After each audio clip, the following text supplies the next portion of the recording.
l'Institut du mariage, la mise en danger des orientations naturelles de la société humaine et le déséquilibre social et moral des enfants de parents du même sexe de génération en génération.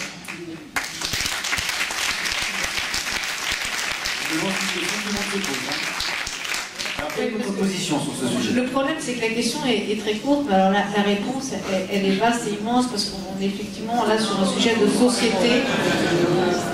Non, on est sur un sujet de société et qui, dans la question elle-même, a déjà mêlé plusieurs choses. Il y a d'une part le mariage, qu'on appelle mariage ou autre chose, il y a d'autre part les enfants. Et c'est pour ça que je dis qu'on ne peut pas répondre très simplement.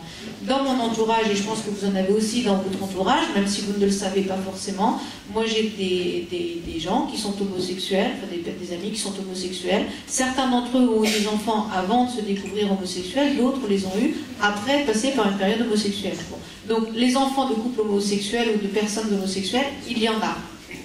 J'en ai parlé une fois parce qu'effectivement le sujet me pose question et j'ai pas trouvé de réponse complète aujourd'hui. J'en ai parlé une fois avec cette célèbre pédopsychiatre dont je ne me rappelle plus le nom, dont on ne peut pas considérer qu'elle soit à gauche. Elle intervenait sur Europe 1, j'ai un trou de mémoire, le nom m'échappe. Moi aussi, je peux pas vous aider sur ce point. Ah bon.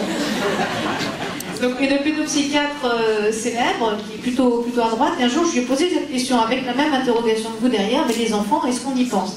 Et elle m'a répondu quelque chose qui m'a un peu scié et que depuis je rumine en permanence sans être pour autant très sûre de moi en l'occurrence.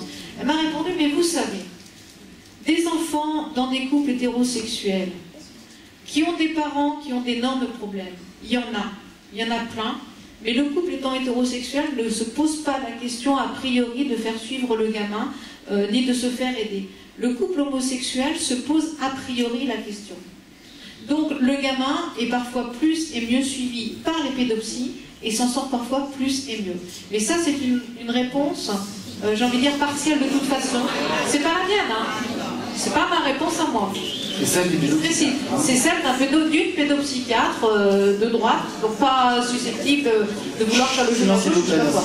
Et c'est quand même malgré tout une réponse pour des enfants qui ont été conçus de façon naturelle, si je puis m'exprimer ainsi. Donc des enfants qui de toute façon sont là. Donc après, faut-il permettre, comme on le dit aujourd'hui, ou pas l'adoption par des couples homosexuels d'enfants, etc.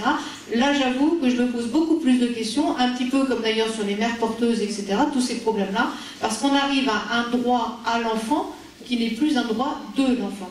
Et ça me pose effectivement à moi beaucoup de questions. À vous, mais au Parti Socialiste, parce que c'est ça. Le débat, il reste interne hein, aujourd'hui. Et pour répondre à je ne sais plus qui tout à l'heure qui disait au Parti Socialiste, de toute façon, vous votez 100% comme un seul homme, c'est faux. C'est faux. Ça m'est arrivé plusieurs fois de ne pas voter comme le Parti Socialiste et on est très souvent, même tout le temps, libre de nos choix et libre de voter individuellement au sein du Parti Socialiste. Et sur ces sujets-là, qui sont des réels sujets de société avec des convictions profondes, humaines, etc., il n'y a pas de position type au Parti Socialiste. Le débat est ouvert. Merci beaucoup. Ah oui, pardon, sur le mariage, excusez-moi, sur le mariage. Sur le mariage. Je crois que aujourd'hui c'est le Pacs, demain on change d'endroit pour signer ce contrat qui est un contrat entre deux personnes qui peuvent aussi être une mère et sa fille, hein, d'ailleurs un Pacs, ça peut être passé entre deux sœurs, etc. Qu'on change l'endroit pour que ça se passe au tribunal, ça passe à la mairie, il n'y a pas de caractère sacré. Donc après on l'appelle autrement que mariage, moi ça ne me choque pas, et qu'on permette à deux personnes, quelles qu'elles soient, de vivre ensemble et d'harmoniser leurs droits, et que s'il y en a une qui décède, l'autre ne se retrouve pas exclue du logement ou des choses comme ça, ça ne me choque pas, non.